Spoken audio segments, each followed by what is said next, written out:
तो हम अपने समाज को उत्कृष्ट बनाने के लिए, हम हमारे युवाओं को एक साथ में कदम से कदम मिलाकर चलाने के लिए एक प्रण मन में धारण कर सकते हैं क्या कि केवल श्रावण के महीने में जिस दिन कांवड़ जाएंगे, उपवास होगा, उस दिन दारू नहीं पिएंगे।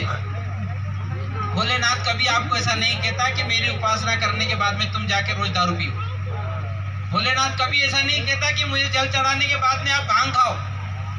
पर क्या हम आज इस कांवड़ यात्रा से जब जल चढ़ाए भगवान शिवलिंग के ऊपर, तो मन में अपने आप में प्रतिज्ञा लेना, मन में अपने आप में विचार करना कि मैं अपने जीवन को शुद्ध सात्विक कैसे बना सकता हूँ। जैसे मेरे देश के महापुरुषों ने अपने प्राणों की आहुति इस देश के लिए लगा दी, टंटिया मामा ने पूरा जीवन दे दिया, भगवान बिरसा मुंडा ने पूरा जीवन दे दिया, राम सिंह कुका ने पूरा जीवन दे दिया।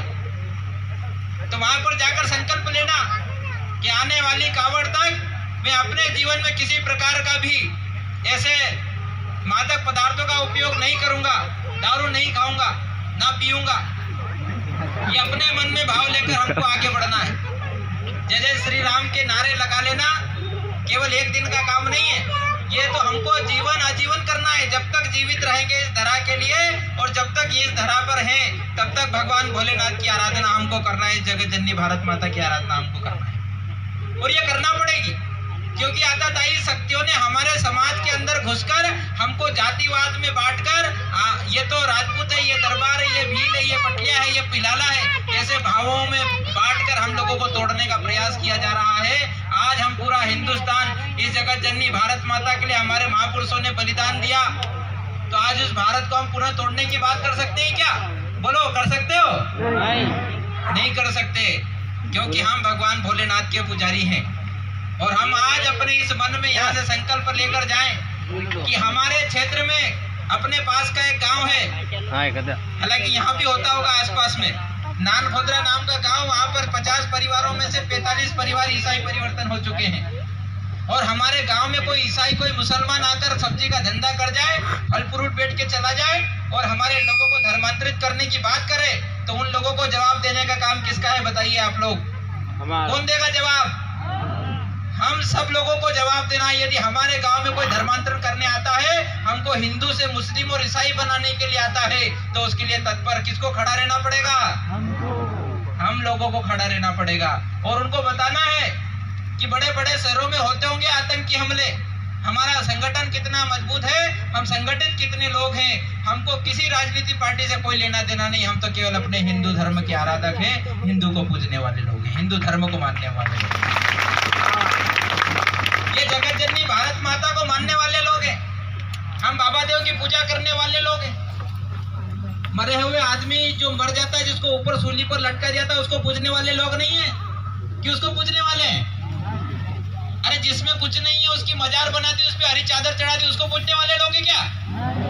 नहीं, हम तो बाबा देव की पूजा करने वाले हैं, हम तो रामदेव बाबा की पूजा करने वाले, हम तेजाजी महाराज को मानने वाले लोग हैं, हम अपनी माँ माता को पूजने वाले लोग हैं। तो हमको अपने धर्म में, अपने समाज के साथ में रहकर अपने हिंदुस्तान और अपने देश, धर्म, संस्कृति और संस्कार को लेकर आगे बढ़ना है। और इस समाज को तोड़ने का जो लोग काम कर रहे हैं, उन लोगों को मुंह तोड़ जवाब देने का काम हमको करना है। हम होंगे अपने रिश्तेदार अपने स्थान पर अलग कुछ भी, पर यदि मेरे गांव में कोई ईसाई धर्म करने के लिए आता है, तो उसके लिए उसको मारना भी पड़े, उसकी गर्दन भी काटना पड़े, तो हम काट देंगे, इसमें कोई दो मत की। इतनी ताकत हमारी है आज हिंदुस्तान के अंदर। हमारा हिंदू धर्म इतना सर्वश्रेष्ठ सनातन धर्म, एक बागेश्वर धाम ने केवल इतना कह दिया कि भारत हिंदू राष्ट्र है और हिंदू राष्ट्र घोषित करेंगे, तो पूरे देश की ताकतें लग गई कि ये बाबा ने कैसे बोल दिया। उनको बताओ जरा, जो ताकतें ऐसा कह रही है, उनको बताओ कि हिंदू राष्ट्र बनाने के लिए ये सेमलीपुरा में बैठा हुआ पूरा हिंदू समाज तैयार है। आज